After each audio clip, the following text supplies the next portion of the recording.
দশা হয়েছে, এর নাম হচ্ছে মটর। এর 3টে বাচ্চা জন্ম দেওয়ার পর একেই বাচ্চাগুলো ঘর থেকে বার করে দিয়েছে। মানে আমার ঘরে 3টে বাচ্চা, এরা সব বড় হয়ে গেছে, এখন একেই ঢুকতে দেয় না, একে দেখলেই তাড়া করে। কিছু কিছু ফ্যামিলিতে আছে যারা মা বাবা জন্ম দেয় কিন্তু মা বাবাকে তাড়া করে, ঠিক এর দশায় এই ঘুরে ঘুরে বেড়ায়।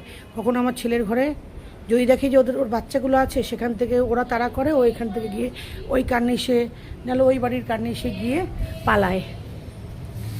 মানুষের জীবন আর কুকুর বিড়ালের জীবনটাও কিন্তু কিছুটা ওই জন্য বলে না, যারা নাকি বাচ্চা কাচ্চা না দেখে বলে না এর থেকে কুকুর বিড়ালের জীবন অনেক ভালো ছিল। এই যে দেখো এর দশা, এ এতটাই বাচ্চাগুলো এতটাই বদমাশি, আগে ঘর ছাড়া শুতো না, কিন্তু এর দশা খুবই খারাপ। একে আমরা মানে এতটা ভালোবাসি, একে কত আগলে রাখি, কিন্তু এ ঘরে মোটে থাকে না। ওই ওই যে বাচ্চাগুলো দেখছো না, ওই দেখো দূরে, ওইখানে ওরা, আর এখানে এ। আর দেখলে এর ছেলেটা বেশি তাড়া করে এদের।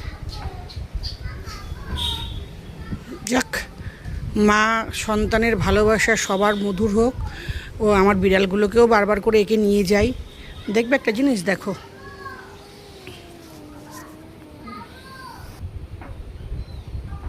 চলো মটর চলো, আসো চলো। ওই দেখো পালাচ্ছে, ওই দেখো, ওকে ডাকলেই পালায় ভয়ে।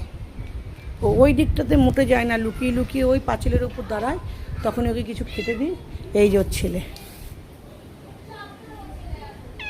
ওই দেখো পালাচ্ছে, দেখো দেখেই পালায়। মটর আসো আসো আসো আসো, আসো মা, আসো আসো আসো। চলে যাবে, থাকবেই না। রাত্রেবেলা এই লিনটনে শুয়ে থাকে। বাচ্চাদের জন্য জীবনটা তেনা তেনা হয়ে গেছে।